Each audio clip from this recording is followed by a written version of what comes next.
Hi friends, welcome to Vijayana cooking and blogs. మీరంతా ఎలా ఉన్నారు? బాగున్నారండి? నేను బాగున్నాను. మీరు కూడా బాగుండాలని మనస్ఫూర్తిగా కోరుకుంటున్నాను. పెయింటింగ్ అయితే వేసానండి ఇంట్లో దేవుడి గదిలో. అది వేసింది కూడా చూపిస్తున్నాను. దేవుడికి అయితే పూజ చేసుకున్నానండి. ఈరోజు నేను వామ్ రైస్ చేయబోతున్నాను. వామ్ రైస్ అనేది మీకు చాలామందికి తెలిసే ఉంటుంది.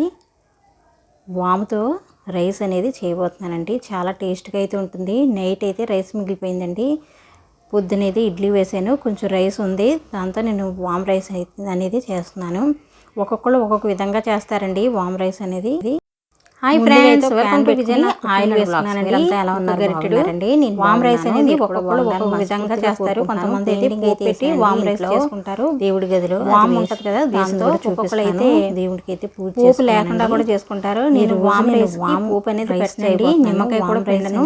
చాలా కేవలం తెలిసే పోపు అనేది ఎలా వేస్తాను అనేది మీకు వీడియోలో చూపిస్తాను. నేను జీలకర్ర యూజ్ చేస్తాను, ఆవాలు కూడా అయితే ఉంటుంది. వామ్ రైస్ అనేది ఎవరైనా తినచ్చండి. చిన్నది ఇడ్లీ వేసాను, కొంచెం రైస్ ఉంది, తక్కువగా ఉన్నప్పుడు ఇలాంటి వామ్ రైస్ మన వేడి వేడి అన్నంతో కూడా ఒక విధంగా చేస్తారండి. వామ్ రైస్ అనేది చిన్నప్పుడు అయితే చిన్నపిల్లలకి వామ్ మరికను కూడా పట్టిస్తూ ఉంటారు కదా, అది కూడా చాలా మంచిది. అలాంటిది ఇది కూడా వాముతో మనం చేసుకునే రైస్ ఇది. ఎందులో అయినా సరే మన చారులో కూడా వామ్ అనేది వేసుకోవచ్చండి. పొడి చేసుకుని టేస్ట్ అయితే చాలా బాగుంటుంది. ఆమ్లెట్లో కూడా మనం వాము జీలకర్ర కలిపి పొడి చేసుకుని పిల్లలకి ఆమ్లెట్ వేసేటప్పుడు ఆ పొడిని కనుక వేసినట్లయితే జీర్ణం బాగా అవుతుంది, చక్కగా తినగలుగుతారు. స్మెల్ కూడా బాగుంటుంది. కనుక శీతాకాలం అయితే వామ్ రైస్ అనేది ఎక్కువగా చేస్తూ ఉంటాను, హెల్త్కి కూడా మంచిదని. ఇలా వామ్ అనేది ఇలా నలుపుకోవాలండి, నలుపుకుని వేసుకోవాలి. ఆవాలు జీలకర్ర ఎండుమిర్చి వేసాను, వాము వేసాను. బాగా ఎక్కువ వద్దు, అలానే తక్కువ వద్దు, మన రైస్కి సరిపడగా వామ్ అనేది వేసుకోవాలండి. కొంచెం వామ్ వేగితేనే బాగుంటుంది నూనెలోను. టేస్ట్ అయితే చాలా రుచిగా ఉంటుంది. అన్నం అంతా కూడా మనం వామ్ రైస్ తోటే మనం తినేయచ్చు. ఇంకేమీ మనం పెట్టుకోని అవసరం లేదు. పచ్చడి కానీ అలాంటివి కూడా యూజ్ చేయని అవసరం లేదండి. ఒక్కొక్కళ్ళు అయితే ఉల్లిపాయ కూడా వేసుకుంటారు. నేనైతే అలాంటివి ఏమి వేయట్లేదు. నిమ్మరసం కూడా పిండట్లేదు. కొంచెం పసుపు వేసాను, కరివేపాకు వేసి. ఇదే స్మెల్ చాలా బాగుంటుందండి ఇలా చేసుకుంటే.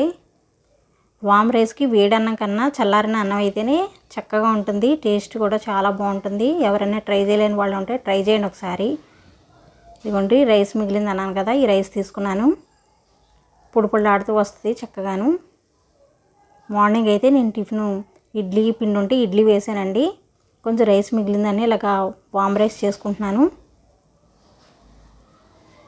రుచి మట్టికి చాలా నచ్చుద్ది నాకు. అప్పుడప్పుడు కూడా నాకు ఏమన్నా తినాలని అనిపించలేనప్పుడు ఇలా వామ్ రైస్ చేసుకుంటూ ఉంటాను. మనకి దగ్గు జలుబు చేసినప్పుడు వామ్ కషాయం కూడా తాగొచ్చండి. ఈ వామ్ కషాయంలో కొంచెం పటికి బెల్లం ఉంటే మనం వేసుకుని కషాయం కింద కాసుకుని తాగొచ్చు. చాలా మంచి రిలీఫ్ ఇస్తుంది.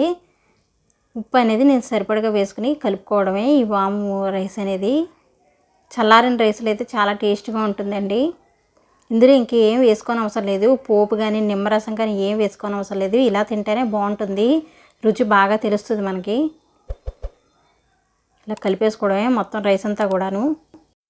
చాలామందికి తెలిసే ఉంటుంది. వామ్ ఆకులు అని అంటూ ఉంటారు కదా, వామ్ చెట్టు అంటారు. కానీ దానికైతే వామ్ అయితే కాయవండి, వామ్ గింజలు. కానీ ఆ వామ్ ఆకులు వాములాగే వాసన వస్తాయి. అలాంటివి కూడా వీలైనంత వరకు పెంచుకోవడానికి ట్రై చేయండి. వామ్ ఆకులతో పచ్చడి కూడా చేసుకోవచ్చు. శీతాకాలం వర్షాకాలం అలాంటప్పుడు చారులో కూడా వేసుకోవచ్చండి, చాలా బాగుంటుంది. ముఖ్యంగా చిన్నపిల్లలు ఉన్నవాళ్ళు ఇలాంటి వామ్ ఆకుల్ని వామ్ని యూజ్ చేస్తే మంచిది. రుచి చాలా బాగుంటుంది. దగ్గు జలుబు అనేది రానివ్వకుండా చేస్తుంది.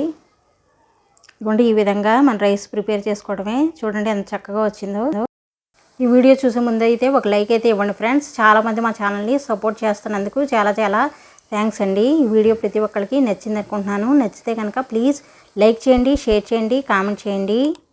మా ఛానల్ని సబ్స్క్రైబ్ చేసుకోవడం మాత్రం మర్చిపోకండి ఫ్రెండ్స్. మరిన్ని వీడియోలతో మేము ముందుకి వస్తూ ఉంటాను. మీకు ఏ విధంగా వీడియోస్ కావాలనేది కామెంట్ సెక్షన్లో తెలియజేయండి.